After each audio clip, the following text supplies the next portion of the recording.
Hello, আসসালামু আলাইকুম। আপনারা কেমন আছেন সবাই? আশা করি সবাই ভালো আছেন। তো আজকে আমি আপনাদের দেখাবো যে কীভাবে ডিগ্রি থেকে রেডিয়ানে ক্যালকুলেটরের মাধ্যমে সহজভাবে এবং কম সময়ে কীভাবে ডিগ্রি থেকে রেডিয়ানে প্রকাশ করতে হয়। তো এটা সম্ভবত ধরেন শর্টে আসলে এই পদ্ধতিটা কাজে লাগে।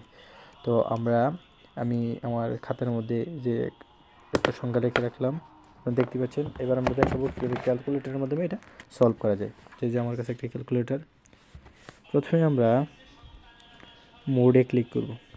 মোডে ক্লিক করার পর এই যে ডিগ্রি রেডিয়ান, এর থেকে আমাদের রেডিয়ান অর্থাৎ 2 সিলেক্ট করতে হবে।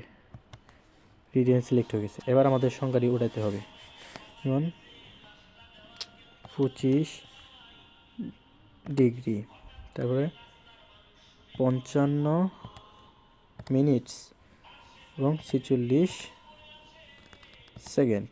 আমাদের সংখ্যা সিলেক্ট করা হয়ে গেছে। এবার আমাদের যে শিফট বাটনে ক্লিক করে ডিগ্রি বাটনে ক্লিক করে যে এই কোণাতে ডিগ্রি বাটনে ক্লিক করলে ওই যে শিফট বাটনে ক্লিক করে ডিগ্রি বাটনে ক্লিক করলে আমাদের এরকম একটা অপশন আসবে।